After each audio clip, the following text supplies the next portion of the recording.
propos, ce que j'en pense, c'est que d'abord, il faut respecter la justice, c'est elle qui va se prononcer. Quant au président Kabila, le moment venu, il devra recourir, éventuellement faire appel. Je crois que nous sommes un pays démocratique. La justice va toujours examiner son appel. Je trouve M. Tshisekedi d'autant plus généreux que je ne le vois pas en train d'appliquer une telle mort. Mais à ce stade, il faut respecter la justice et attendre son verdict. Mais vous qui connaissez bien Joseph Kabila, puisque vous avez travaillé à ses côtés pendant près de 4 ans, qu'est-ce que vous pensez de son attitude politique actuelle? Moi, je n'ai pas beaucoup apprécié qu'il soit passé par le Rwanda parce qu'il avait fait la guerre en son temps. Il avait repoussé les rebelles. Je ne vois pas comment il peut se hasarder à organiser une rébellion contre le pays ou à soutenir les sous-fifres que sont ces rebelles-là. Je n'ai pas compris cette attitude. Ce n'est pas une attitude responsable de sa part. Adolphe Mouzito, vous êtes vice-premier ministre en charge du budget et vous préparez donc le budget 2026. L'an dernier, le Congo avait prévu un budget de plus de 17 milliards de dollars pour 2025, mais en juin dernier, le Congo a dû réviser ce budget à la baisse à cause de la guerre et d'un manque à gagner de quelques 700 millions de dollars. Quel budget prévoyez-vous pour l'année prochaine? Pour 2026, je prévois un budget qui sera autour de 12 milliards en ressources propres. Ça va correspondre par rapport au budget dont a hérité M. Tshisekedi. Ce sera un doublement. Et nous pourrons, je pense, M. Tshisekedi et sa première ministre pourront à ce moment-là dégager les ressources nécessaires pour financer les infrastructures, équiper l'armée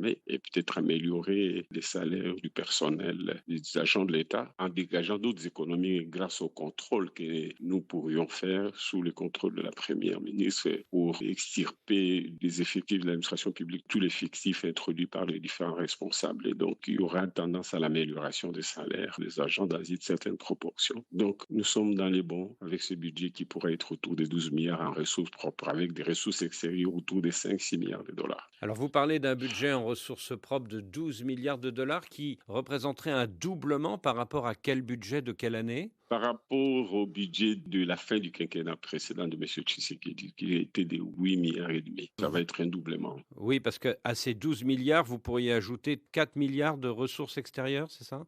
Oui, plus ou moins 5 milliards de dollars de sous-financement de la communauté internationale. Adolphe Mouzito, je vous remercie.